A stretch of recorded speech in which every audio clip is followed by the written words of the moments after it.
लगातार उत्तर प्रदेश में 18 मंडलों की रैलियों का कार्यक्रम है।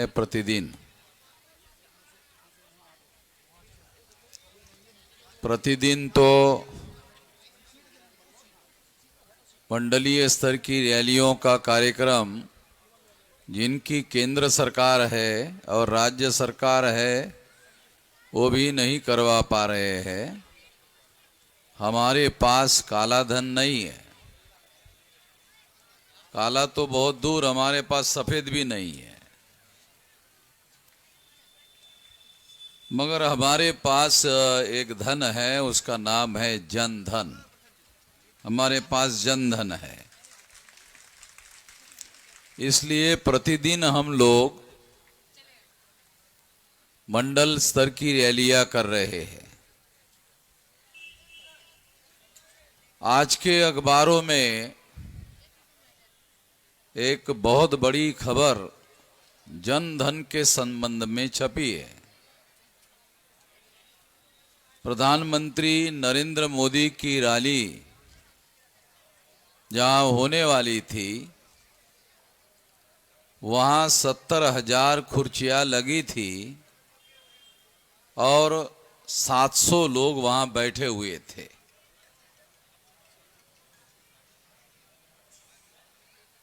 तो ये खबर प्रधानमंत्री को दी गई कि 70 कुर्सियां लगी हुई है और 700 लोग हैं, तो क्या करें। तो प्रधानमंत्री ने उनको कहा कि आप चिंता मत करो, मैं कोई रास्ता निकालता हूं। तो उन्होंने रास्ता निकाला, नरेंद्र मोदी जी ने, और ये हवा सारे देश भर में फैलाई कि मेरी जान को जो खतरा था वो मैं बच गया और बच के वापस आ रहा हूं। ऐसा मैसेज सारे देश के लोगों को दिया। मैं इस संबंध में दो बातें आप लोगों को बताना चाहता हूं। एक तो प्रधानमंत्री की जो सुरक्षा है, चाहे किसी भी पार्टी का प्रधानमंत्री हो, ध्यान रखना चाहिए हम लोगों को कि प्रधानमंत्री देश का होता है। जब वो प्रधानमंत्री हो जाता है तो वो बीजेपी का नहीं रहता है, वो देश का होता है। और देश की तरफ से जब विदेश में जाता है तो वो बीजेपी का प्रधानमंत्री बोलकर नहीं जाता है, भारत का प्रधानमंत्री बोलकर जाता है। तो एक तो ये जो बात मैं आप लोगों को बता रहा हूं कि इसके बारे में हमारे देश में राष्ट्रीय स्तर की सहमति है कि प्रधानमंत्री की जो सुरक्षा का मामला है उसके बारे में किसी प्रकार का कोई समझौता नहीं किया जा सकता, न किया जाना चाहिए।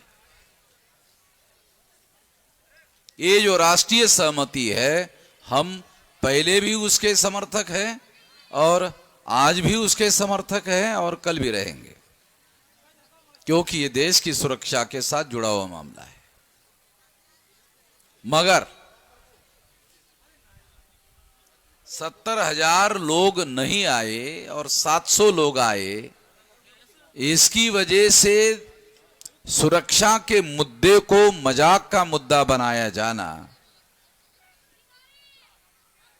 नरेंद्र मोदी ने ऐसा किया। तो इसलिए ये बहुत ज्यादा शर्म की बात है, केवल दुख की बात नहीं है, शर्म की बात है। तो यहां भी जन धन उनके पास उपलब्ध नहीं है, काला धन बहुत है। 2019 के चुनाव में हमारे पास रिपोर्ट है एडीआर का, एसोसिएशन फॉर डेमोक्रेटिक रिफॉर्म। वो कोई भी आंकड़े सारी छानबीन करने के बाद घोषित करते हैं तो एसोसिएशन फॉर डेमोक्रेटिक रिफॉर्म ने आंकड़े घोषित किए कि 2019 के चुनाव में सभी राजनीतिक दलों ने 60,000 करोड़ रुपया खर्चा किया और 60,000 करोड़ में 27,000 करोड़ अकेले बीजेपी ने किया।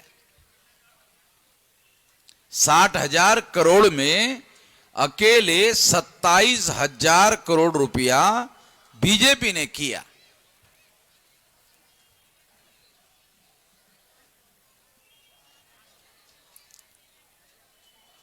तो सवाल है, क्योंकि हम सब लोगों के लिए विचारणीय सवाल है, दो सवाल है बड़े इसके अंदर। एक कि बीजेपी के पास रुपए छापने का कारखाना है, रिजर्व बैंक है जिनके पास रुपए छापने का अधिकार है? नहीं, रिजर्व बैंक तो ऑटोनॉमस है, फिर रुपया आए कहां से? तो ये काला धन है। ये काले धन का सबसे ज्यादा उपयोग चुनाव में होता है। अब ये सर्वविदित है। एक तो ये बात हम लोगों को समझना होगा, हम लोगों को समझना बहुत ज्यादा जरूरी है, इसलिए बता रहा हूं। दूसरी नंबर की बात, जिनके पास इस देश में 3.5% वोट है और 3.5% ब्राह्मणों की संख्या 3.5% है, 3.5% जिनके पास वोट है और 3.5% वोटों के आधार पर ये लोग ग्राम पंचायत में पंच चुनवा कर नहीं ला सकते। 3.5% से आप पंच कैसे चुनवा कर ला सकते हो? 3.5% वोट जिनके पास है वो गांव का पंच चुनवा कर नहीं ला सकते। सरपंच बनाने का सवाल नहीं है। जो सरपंच नहीं बना सकते गांव का, वो देश की पंचायत का प्रधानमंत्री नियुक्त कर रहे हैं, नॉमिनेट कर रहे हैं। तो ये जो नॉमिनेट कर रहे हैं ये काला धन है और इसकी वजह से मैं आपको ये बात बता रहा हूं कि इन लोगों ने, जिनके पास नोट बहुत है वोट नहीं है, मैं जो समझाना चाहता हूं आप लोगों को, जिनके पास नोट बहुत है, काला नोट बहुत है, उनके पास वोट नहीं है। जिनके पास वोट नहीं है उन लोगों ने चुनाव को बहुत ज्यादा महंगा किया। अब बीजेपी के 303 सांसद चुनकर आए। 303 इंटू 100 3,000 करोड़ हो जाएंगे। 3,300 करोड़ हो जाएंगे। एक मेंबर पार्लियामेंट के लिए अगर 100 करोड़ आप खर्चा कर रहे हो, 3,300 करोड़ हो जाते हैं। इससे 9 गुना हो गया। 9 गुना करो तो इसका मतलब यह है कि एक मेंबर पार्लियामेंट के लिए इन लोगों ने उससे ज्यादा, अगर 1,000 करोड़ खर्चा किया तो 30,000 करोड़ होता है। तो इसका मतलब है 900 करोड़ रुपया एक सांसद को चुनने के लिए बीजेपी ने खर्चा किया, और तब किया जब ईवीएम में घोटाला करने की सुविधा भी है। ईवीएम में घोटाला करने की सुविधा होने के बावजूद भी 900 करोड़ रुपया एक सांसद को चुनने के लिए खर्चा किया बीजेपी ने। आपके सामने आंकड़े बता रहा हूं, गिनती करके बता रहा हूं, आप भी गिनती कर सकते हो, कर लो।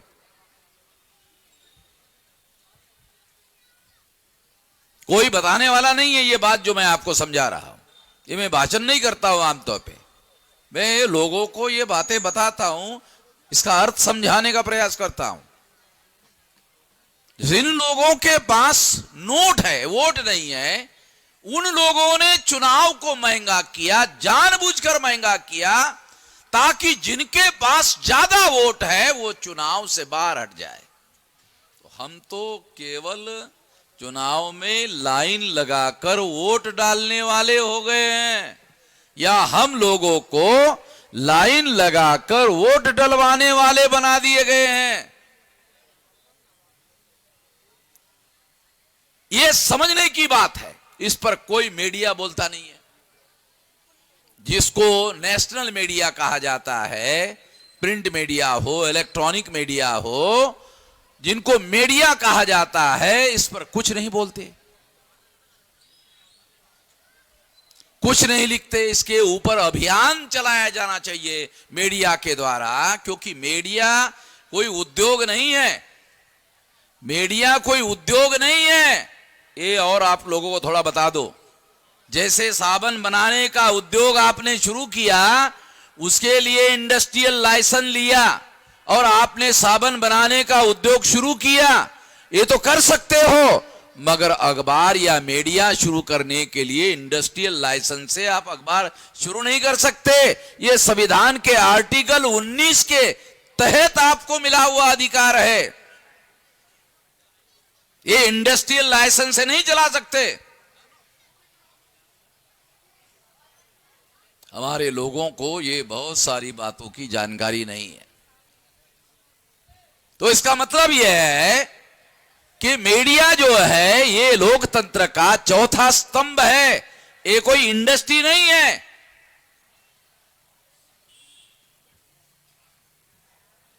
लोकतंत्र ने उनको अधिकार दिया, संविधान ने उनको अधिकार दिया। मैंने प्रेस काउंसिल के लोगों को सवाल पूछा, सुप्रीम कोर्ट का रिटायर्ड जज होता है वहां पर, चेयरमैन सुप्रीम कोर्ट का, क्या पूछा भाई, सुप्रीम कोर्ट ने ईवीएम के बारे में निर्णय दिया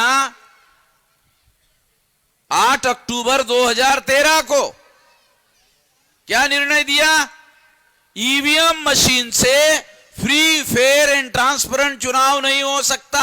देश का सुप्रीम कोर्ट कह रहा है कि ईवीएम से फ्री, फेयर एंड ट्रांसपेरेंट चुनाव नहीं हो सकता। फ्री यानी मुक्त, फेयर यानी निष्पक्ष, ट्रांसपेरेंट यानी पारदर्शी चुनाव नहीं हो सकता। सुप्रीम कोर्ट कह रहा है।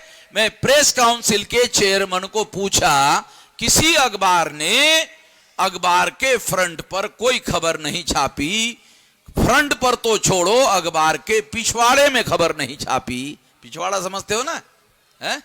पिछवाड़ा समझते हो ना अखबार का? पिछवाड़े में भी खबर नहीं छापी।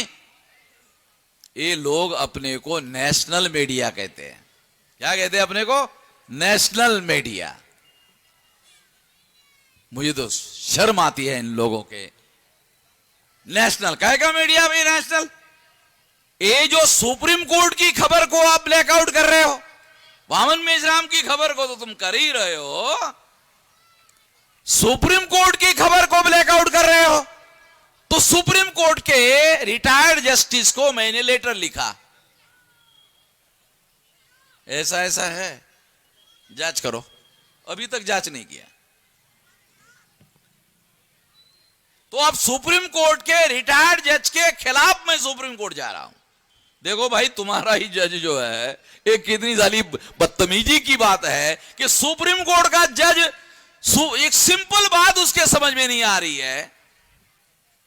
प्रेस काउंसिल का चेयरमैन, मैं यहां मुझे बोलना पड़ रहा है, ये रिकॉर्ड कर रहा हूं मैं इसको, ये मैं इसको रिकॉर्ड कर रहा हूं, रिकॉर्ड पर ला रहा हूं इसको, और जानबूझकर रिकॉर्ड पर ला रहा हूं।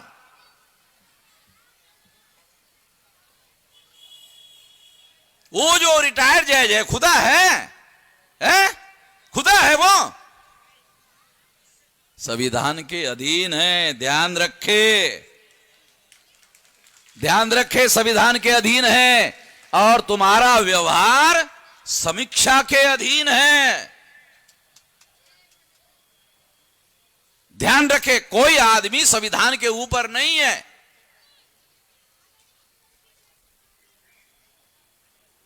तो मैं आप लोगों को, क्योंकि हम संविधान के दायरे में रहकर ये लड़ाई लड़ रहे हैं, हम कोई हथियार लेकर लड़ाई लड़ने की बात नहीं कर रहे हैं। जबकि अंग्रेजों के विरोध में 1857 को इन्हीं ब्राह्मणों ने हथियारबंद आंदोलन चलाया था और हमको और हमारे बच्चों को पढ़ाते हैं कि 1857 का आंदोलन स्वतंत्रता संग्राम था। तो अंग्रेजी सरकार के विरोध में तुम्हारा हथियार बंद आंदोलन स्वतंत्रता संग्राम था और आदिवासी अपनी जमीन बचाने के लिए हथियार उठा रहे हैं तो वो नक्सलवादी हो गए। हैरान करने वाली बात है, तुम्हारी व्याख्या अजीब किस्म की है भाई। है वो अपना घर बचाने के लिए, जमीन बचाने के लिए, अरे भारत के संविधान ने सेल्फ डिफेंस में, आत्मरक्षा में, अगर आप किसी की रक्षा करते, कोई औरत है उस पर बलात्कार हो रहा है और बलात्कार से अपना बचाव करने के लिए उस आदमी की हत्या कर देता है तो कानून कहता है कि उसको आत्मरक्षा में ऐसा करना पड़ा, उसने कोई अपराध नहीं किया। कानून है भाई, कानून की बात बोल रहा हूं, अपने घर की बात नहीं बोल रहा हूं। हमारे लोगों को पता नहीं, बात अलग है।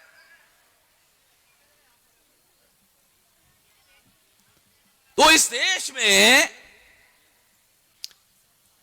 किस तरह की व्यवस्था जो है इन लोगों ने बना रखी है और चुनाव को इस देश में सबसे ज्यादा महंगा कर दिया गया है और हमारे लोगों को, जो जिनके पास बहुसंख्यक वोट है, उन लोगों को केवल लाइन में लगाकर वोट देने वाले लाइन में खड़ा कर दिया है कि भाई तुम लोगों की औकात केवल लाइन में लगकर वोट देने की है, बाकी तुम्हारी कोई औकात नहीं। कितने देर तक चलाओगे ये मामला?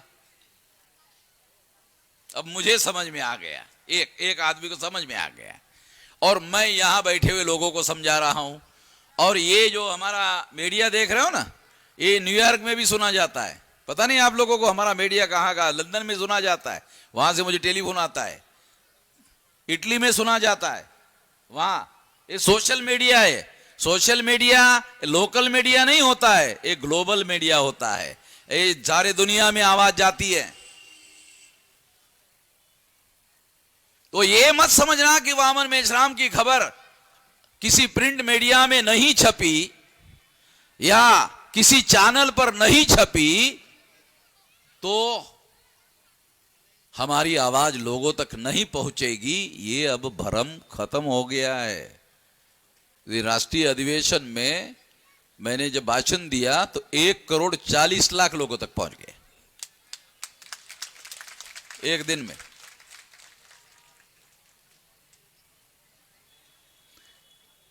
और हम कोई गैर संवैधानिक बात नहीं कर रहे, हम संवैधानिक बात कर रहे हैं। संवैधानिक बातें आप लोगों को कह रहे हैं, समझा रहे हैं। इसके तहत हम अपनी बात आप लोगों को समझाने का प्रयास कर रहे हैं। इसमें बदलाव होना जरूरी है, इसमें परिवर्तन होना जरूरी है।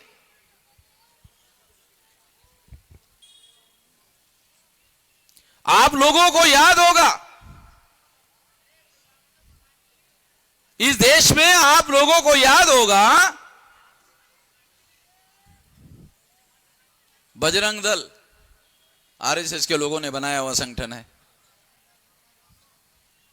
वो बजरंग दल के 10-20 लोग, 10-20 गुंडे बदमाश, और वो कौन रहते मालूम है? बजरंग दल के, बजरंग दल में कौन रहते हैं? बजरंग दल का पहला मुखिया विनय कटियार, बराबर है अपने चौधरी साहब, विनय कटियार, फैजाबाद का पटेल, कुर्मी पटेल, नाम से बोल रहा हूं।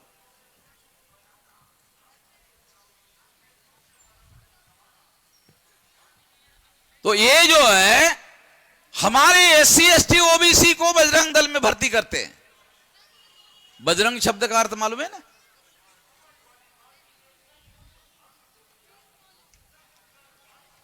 तो इस तरह से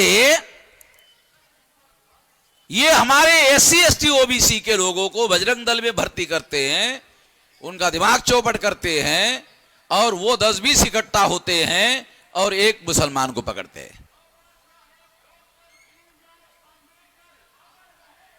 समझ रहे हो? एक मुसलमान को पकड़ते हैं, ज्यादा नहीं, 10-20 लोग बजरंग दल के मिलकर एक मुसलमान को धरते हैं, बांधते हैं, पीटते हैं, मारते हैं, हत्या करते हैं। 10-20 बजरंग दल के लोग एक आदमी को। अरे क्या पुरुषार्थ है भाई। आरएसएस के लोगों ने क्या पुरुषार्थ सिखाया, कितना पुरुषार्थ पैदा किया। 10-20 लोग मिलकर तुम एक मुसलमान को पकड़ते हो। 10-20 में से एक बजरंग दल को भेजो, और वो भी एक, दोनों को भिड़ने दो। अपना बचाव जो करे करे, नहीं, वो अकेला रहता है। वो 10-20 आरएसएस के लोग जो ट्रेन लिए हुए हैं एससी एसटी ओबीसी के, एक आदमी को, एक मुसलमान को पकड़ते हैं और उनको कहते हैं तुम पाकिस्तानी हो, तुम विदेशी हो, तुम पाकिस्तान चले जाओ।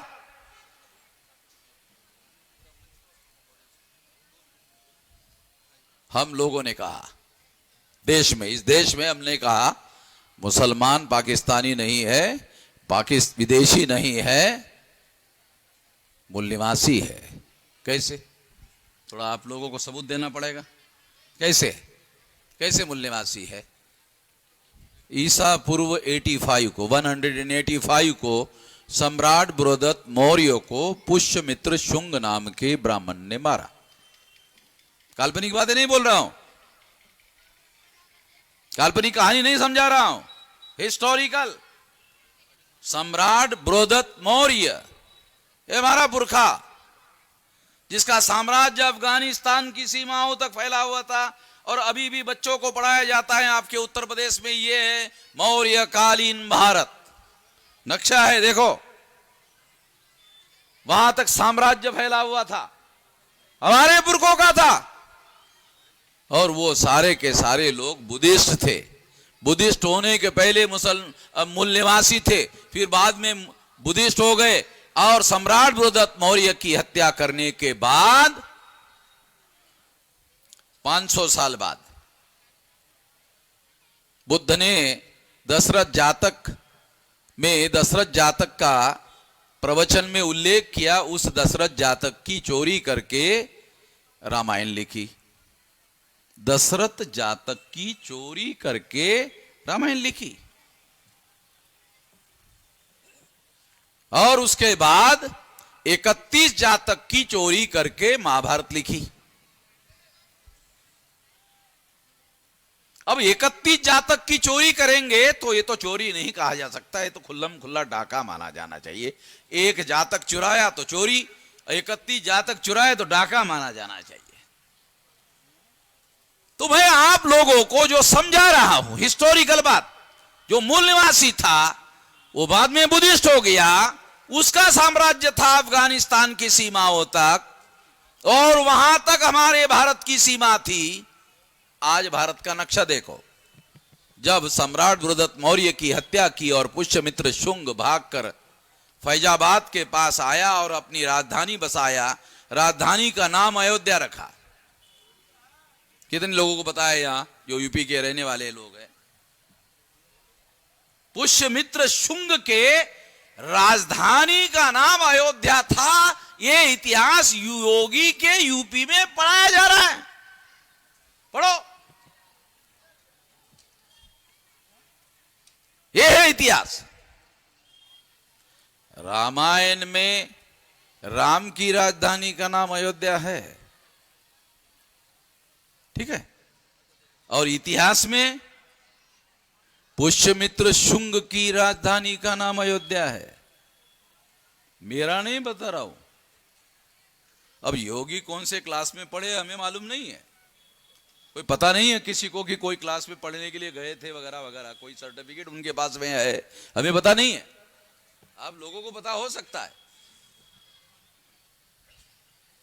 तो ये बात जो मैं आप लोगों को समझा रहा हूं, इस हिसाब से आज के तारीख में जब आप लोगों ने जबरदस्ती, पुष्यमित्र शुंग के लोगों ने जबरदस्ती करने का काम किया, भिक्षुओं का कत्लेआम किया, तो बुद्धिस्ट लोगों ने इस्लाम धर्म को कबूल किया। कितने लोगों को यहां मालूम है कि तक्षशिला यूनिवर्सिटी पाकिस्तान में है? कितने लोगों को पता है? हमारे लोगों को यह भी पता नहीं है।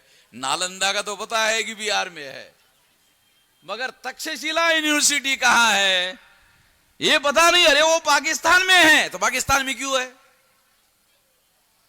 क्यों है? क्योंकि वो सारे के सारे बुद्धिस्ट लोग थे, उन्होंने अपनी यूनिवर्सिटी बनाई। अब आप बताओ, ईसा पूर्व 185 के पहले कोई हिंदू था? कोई हिंदू नहीं था। भागवत ने क्या कहा? जब हमने क्या कहा?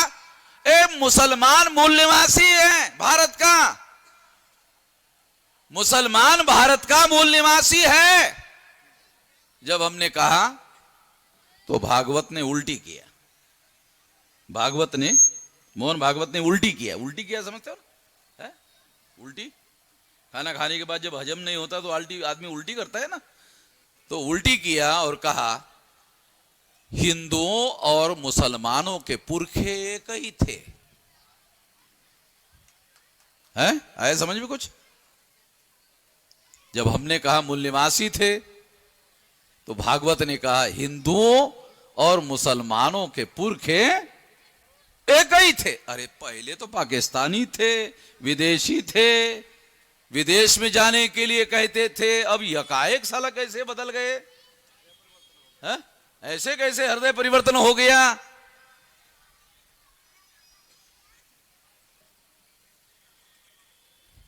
आप सोचते होंगे अरे वामन मेश्राम जी, ये चुनाव के लिए रैली आयोजित की आपने, ये इतिहास क्यों बता रहे हो?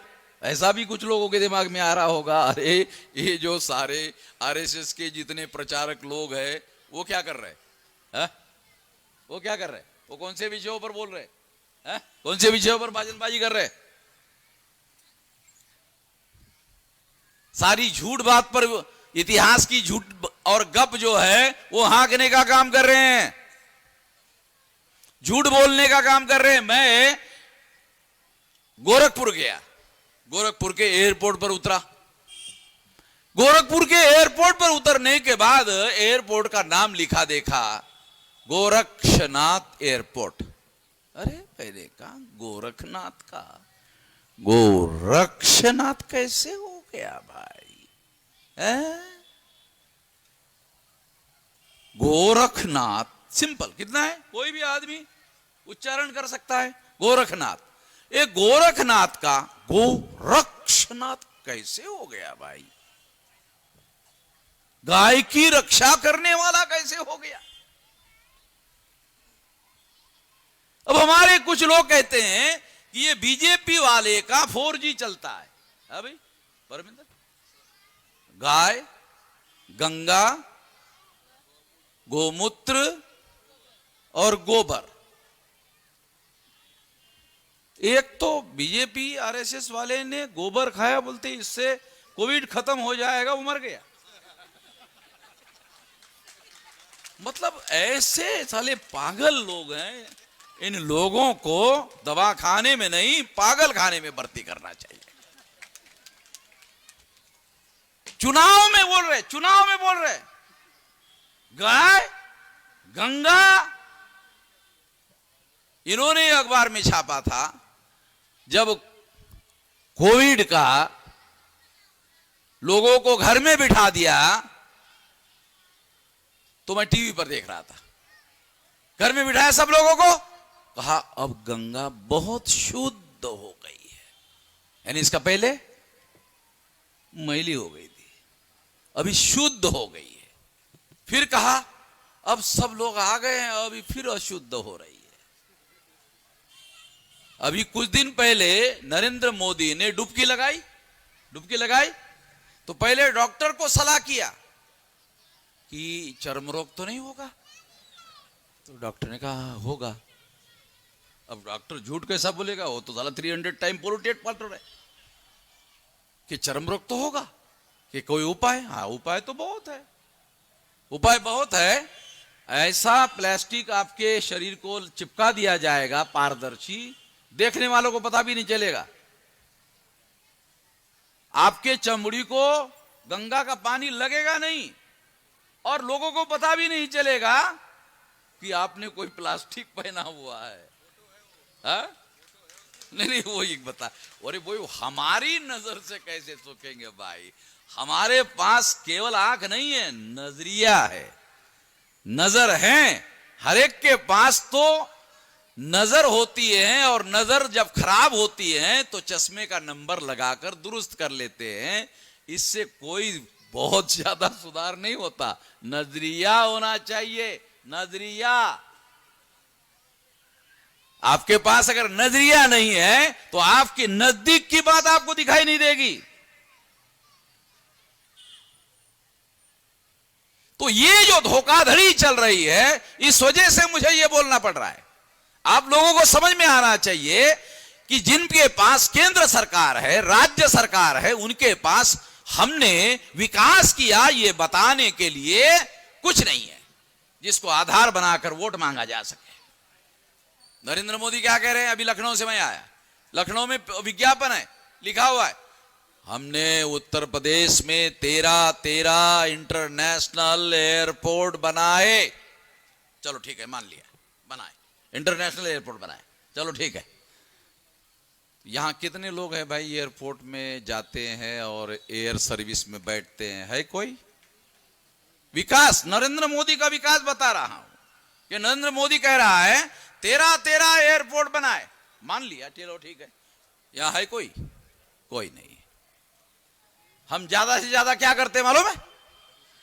जब फ्लाइट आकाश में आती है और आवाज करती है तो घर के अंदर का हमारा SC ST OBC का आदमी जोर से दरवाजे से बाहर आता है। देख,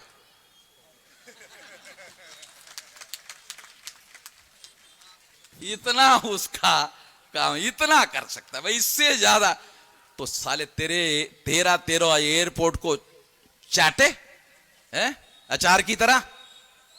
ते विकास की बात कर रहे तुम कि 13 एयरपोर्ट बना, चाट ले। तेरे एयरपोर्ट को चाटने का क्या करने का? कोई जो गरीब आदमी इस देश के अंदर है उसके लिए क्या है तेरा विकास? का एक्सप्रेस हाईवे रोड बनाया, जो 1 लेन था 2 लेन बनाया, जो 2 लेन था 4 लेन बनाया, जो 4 लेन था 6 लेन बनाया, 6 लेन था 8 लेन बनाया। हाँ, ये विकास है। उसमें लिखा है बैलगाड़ी इस पर नहीं चलाई जा सकती, पैदल नहीं चल सकते, साइकिल नहीं चला सकते, घोड़ा गाड़ी नहीं चला सकते, मोटरसाइकिल भी नहीं चला सकते। तो हमारे पास इतना ही है, हम लोगों के पास इतना ही है।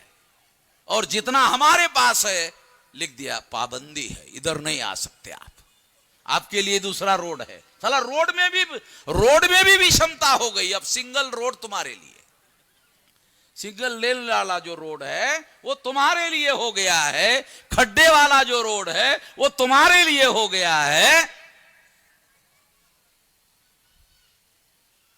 ये है विकास। यानी इन लोगों का जो विकास है वो इस तरह का विकास है।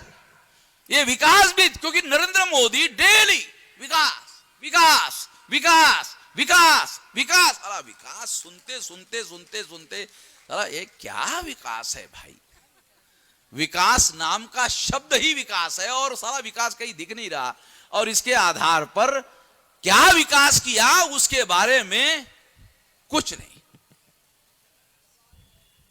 वोट मांगने के लिए कोई आधार नहीं है। आप बताओ, रोटी, गरीब आदमी के लिए क्या चाहिए? रोटी, कपड़ा और मकान।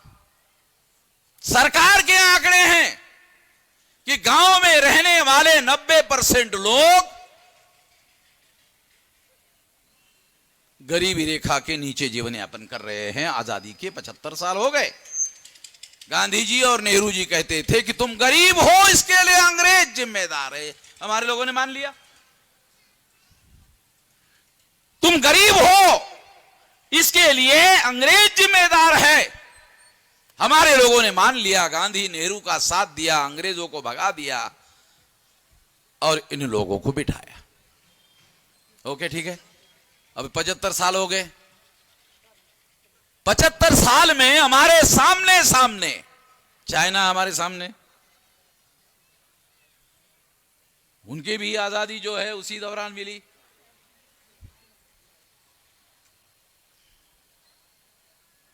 अभी कल के अखबार की खबर है, एप्पल वाले का शेयर की जो कीमत है, ऐसा ना,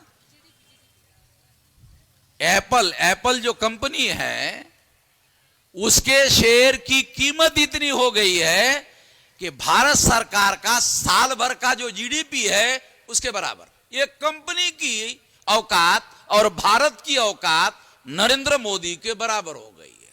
ये खबर है 2 दिन पहले की। तो नरेंद्र मोदी क्या कहता है? विकास विकास विकास। अबे तो ये कंपनी के बराबर हो गया। एक देश सारा इतना बड़ा कंपनी के बराबर लाके खड़ा कर दिया तूने। तुम्हारे अखबार में छपा हुआ है।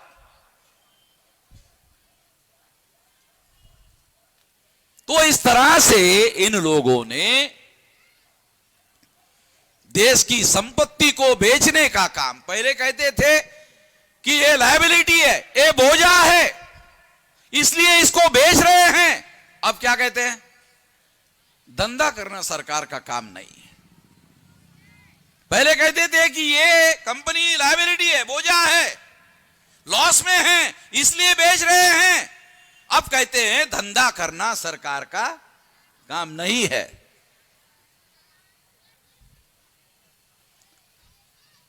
जो पब्लिक अंडरटेकिंग सेक्टर की कंपनियां हैं वो केवल धंधा नहीं है, इसके साथ राष्ट्रीय सुरक्षा का भी मामला जुड़ा हुआ है। तो आम आदमी, हम लोग जो एससी एसटी ओबीसी माइनॉरिटी के लोग हैं, आम आदमी जो है इस देश के अंदर, गांव में रहने वाले 90% और शहरों में रहने वाले 75% लोग जो है गरीबी रेखा के नीचे जीवन यापन कर रहे हैं, ऐसा सरकार का कहना है। और अगर सरकार ये कहती है तो 75 साल की आजादी में इन लोगों का विकास करने के लिए क्या किया? ये तो तुम कह रहे हो, हम थोड़ी कह रहे। तुम्हारी पार्टी की सरकार है, तुम्हारी प्रधानमंत्री है। तुमने लोगों के रोटी कपड़ा और मकान, रोटी कपड़ा और मकान की 75 साल में व्यवस्था नहीं की।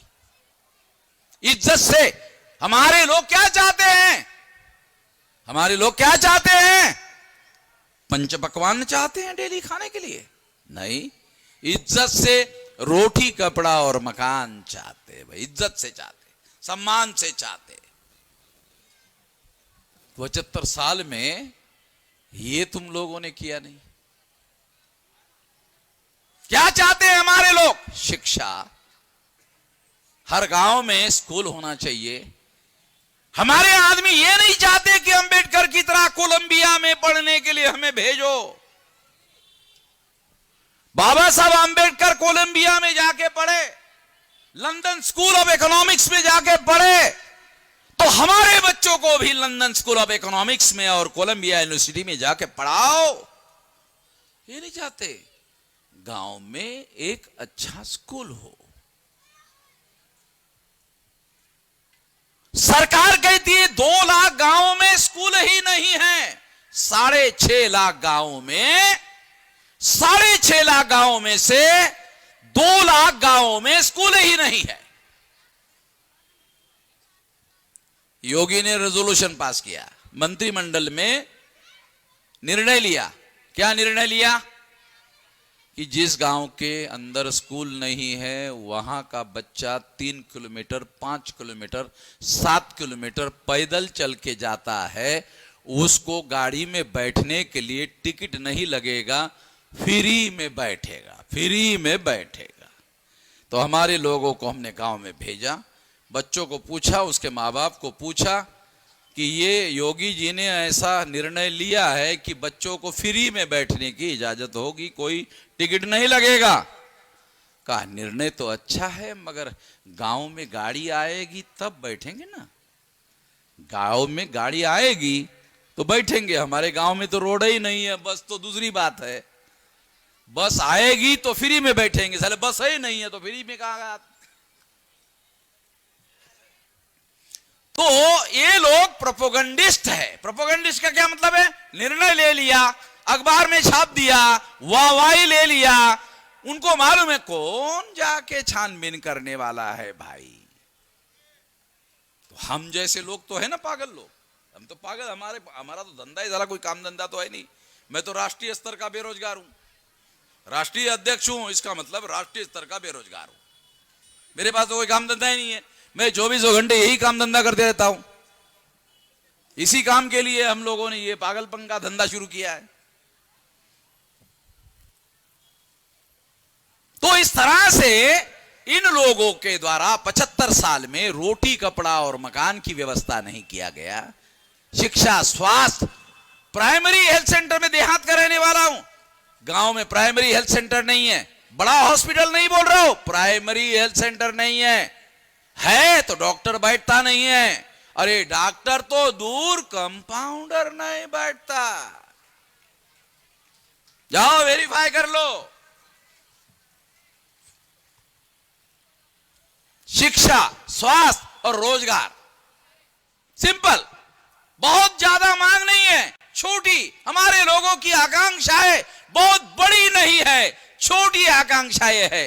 शिक्षा, स्वास्थ्य, रोजगार, रोजगार नहीं तो स्वयं रोजगार, स्वयं रोजगार नहीं तो बेरोजगार भत्ता। मैं लंदन गया, मैं न्यूयॉर्क गया, मैं यूरोप में गया, वहां पता चला जिलाधिकारी कार्यालय में अगर कोई बेरोजगार आदमी है वो जाके लिखवाता है मैं बेरोजगार हूं, उसको पूछते हैं अकाउंट नंबर है, लिखवाओ। अकाउंट नंबर लिखवाया जाता है, वो घर में पहुंचने के पहले अकाउंट में पैसा चला जाता है। 6 महीने तक उसको बेरोजगार भत्ता मिलता है और उसको कहा जाता है तुम खुद रोजगार ढूंढो, सरकार तुम्हारे लिए रोजगार ढूंढेगी और 6 महीने में तुमको रोजगार दिया जाएगा। रोजगार देने के बाद बेरोजगार भत्ता नहीं दिया जाएगा, 6 महीने में व्यवस्था हो जाती है। इतनी अपेक्षा है आम आदमी की, इतनी छोटी छोटी आकांक्षाएं हैं, इज्जत से ज्यादा बड़ी आकांक्षाएं नहीं है। ये देश के प्रधानमंत्री आज तक नहीं कर पाए। 100 लाख करोड़ से ज्यादा का कर्जा हो गया भारत, 100 लाख करोड़ से ज्यादा का कर्जा है भारत पर। कहां गया?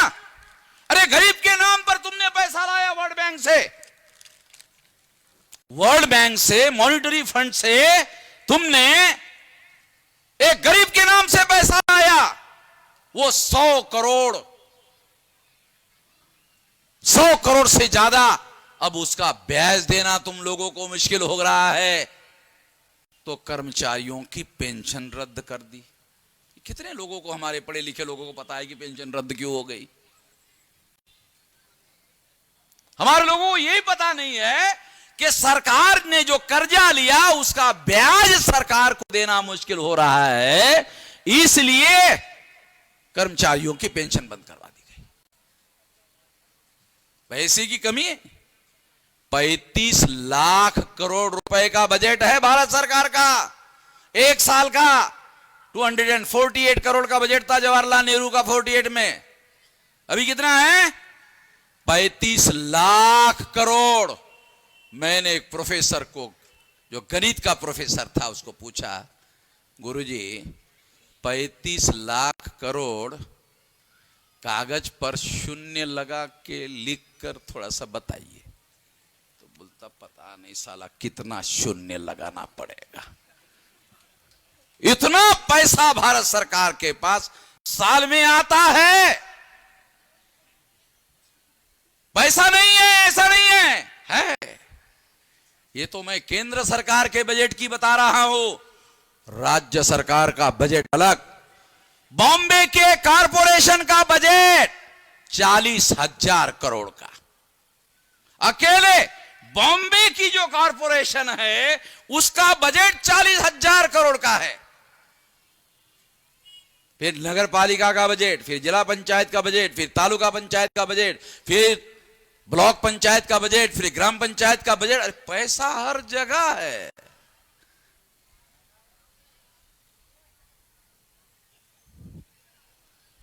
पैसे की कहां कमी है? मगर गरीबों के कल्याण के लिए कोई विकास की योजना आज तक नहीं बन पाई। किसी प्रधानमंत्री ने इसके लिए कोई विकास की योजना नहीं बनाई। बाबा साहब अंबेडकर ने जवाहरलाल नेहरू को पत्र लिखा कि आप समाजवादी है। देखिए, बहुत खास बात बता रहा हूं। बाबा साहब अंबेडकर ने जवाहरलाल नेहरू को लेटर लिखा, डॉक्यूमेंट्री एविडेंस है, लिखा आप समाजवादी है, मैं राष्ट्रीय संपत्ति का वितरण करना चाहिए जैसे समाजवादी कहते हैं वैसा नहीं कहना चाहता। समाजवाद आप भी जानते हैं, मैं भी जानता हूं। राष्ट्रीय संपत्ति का वितरण करने की बातें समाजवादी कहते रहते हैं। मैं उत्तर प्रदेश के समाजवादियों की बात नहीं कर रहा हूं, नहीं तो आप लोगों का भ्रम हो जाएगा। उत्तर प्रदेश के जो समाजवादी है ना, उनको तो समाजवाद क्या है यही पता नहीं, दूर दूर तक। इसलिए बाबा साहब अंबेडकर ने कहा, मैं क्या चाहता हूं, इनकी शिक्षा की सही व्यवस्था कर दो, रोजगार की व्यवस्था ये खुद कर लेंगे। केवल शिक्षा की व्यवस्था करो, इनकी शिक्षा की व्यवस्था करो। यूनाइटेड नेशंस ऑर्गेनाइजेशन में जीडीपी का 6% एजुकेशन पर खर्चा करेंगे, भारत सरकार ने साइन किया। 2.5% अभी तक खर्चा नहीं किया।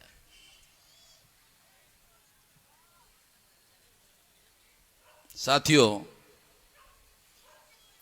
किसी प्रधानमंत्री ने इन लोगों के विकास की योजनाओं का काम नहीं किया, न बनाया। इसलिए ना करने वाले जितने भी प्रधानमंत्री हैं, मैं उन सब लोगों को एक सर्टिफिकेट देना चाहता हूं कि ऐसे सारे प्रधानमंत्री नालायक, ऐसे सारे प्रधानमंत्री को मैं एक सर्टिफिकेट बहाल करता हूं कि ऐसे सारे प्रधानमंत्री नालायक। आप बोलेंगे मेश्राम जी, आपके जैसा आदमी गाली दे रहा है, अच्छा नहीं, शोभा नहीं देता है, अच्छा नहीं लगता है। मैं कहां गाली दे रहा हूं? मैं तो कह रहा हूं कि ये प्रधानमंत्री लायक नहीं है, नालायक, लायक नहीं है, ये कह रहा हूं भाई। इसलिए आने वाले चुनाव में, अभी आखिरी बात, आने वाले चुनाव में ये राष्ट्रीय परिवर्तन मोर्चा जब हमने बनाया 18 दल थे, बाद में 31 हो गए और अभी 41 दलों का गठबंधन है। कोई जिला स्तर के हैं, कोई कमिश्नरी स्तर के हैं, कोई और 2 कमिश्नरी के हैं, कोई स्टेट लेवल के हैं। अभी एनडीए और यूपीए की तरह हमने भी एक राष्ट्रीय परिवर्तन मोर्चा बनाया। ये राष्ट्रीय परिवर्तन मोर्चा इसलिए बनाया क्योंकि ये अब आने वाले समय में ये राष्ट्रीय परिवर्तन मोर्चा बनने जा रहा है। हमारा संगठन वाम से भारत मुक्ति मोर्चा, बहुजन क्रांति मोर्चा 31 राज्यों में, 567 जिलों में, 4000 से ज्यादा तहसीलों में, 22,000 से ज्यादा ब्लॉक में, 1.5 लाख से ज्यादा गांवों में फैला हुआ है। 2 बार भारत बंद किया। 13 पॉइंट रोस्टर के विरोध में नरेंद्र मोदी को मजबूर किया पार्लियामेंट में संविधान संशोधन करने के लिए, और सीएए के लिए भारत बंद किया। नहीं तो प्रतिदिन मोदी और शाह सीएए सीएए सीएए, जैसे ही भारत बंद किया तब से बोलना ही बंद। बोलते सुनते हो अभी सीए एकदम बोलती बंद। 840 का करंट लगाया, ऐसा भारत बंद करवाया। अभी नीट के मुद्दे पर 4 चरणों में आंदोलन घोषित किया। 4था चरण था भारत बंद। हमने ज्ञापन दिया, ये नीट का मामला हल करो, कागज में ज्ञापन दिया तो प्रधानमंत्री को मैसेज गया कि भारत बंद होने वाला है। 4थे में, पहले में स्वीकार कर लिया, कागज के ज्ञापन पर स्वीकार कर लिया। चौधरी साहब बराबर है ना? केवल कागज का ज्ञापन दिया, स्वीकार कर लिया। क्यों? मालूम है इन्होंने कहा क्या भारत बंद? फिर तो होगा, भारत बंद होगा। वामन मेश्राम ने कहा कि भारत बंद, हाँ हो बारह होगा, फिर होगा, हर हालत में होगा। इतनी बड़ी संगठन शक्ति हमने बनाई है और आने वाले 10 साल में 20 बार भारत बंद करेंगे और भारत में एक भी आदमी नहीं रहेगा SC ST OBC माइनॉरिटी का जिनको पता नहीं चलेगा। अखबार वाले खबर वामन मेश्राम की छापे या ना छापे, इलेक्ट्रॉनिक मीडिया वाले खबर छापे या ना छापे, 20 बार भारत बंद करूंगा तो भारत के हर SC ST OBC माइनॉरिटी के आदमी को पता चल जाएगा कि उसकी लड़ाई हम लड़ रहे हैं। तो 10 साल में ब्राह्मणवाद का राम नाम सत्य होगा। तो इससे आप खुश होकर जो तालियां बजा रहे हो तो इसका मतलब है आप भी ऐसा चाहते हो, तो ऐसा हम करेंगे। इतना ही कहता हूं, ज्यादा नहीं। धन्यवाद। धन्यवाद माननीय वामन मेश्राम साहब का कि उन्होंने हमें बहुत अच्छा मार्गदर्शन दिया। और मैं अंत में धन्यवाद ज्ञापन करने के लिए माननीय सतीश पाल सिंह जो राष्ट्रीय परिवर्तन मोर्चा के मंडल अध्यक्ष हैं, मैं उनको आमंत्रित करता हूं कि वो डायस पर आए और सभी मूल निवासी बहुजन साथियों का धन्यवाद ज्ञापन करें। माननीय सतीश पाल सिंह जी।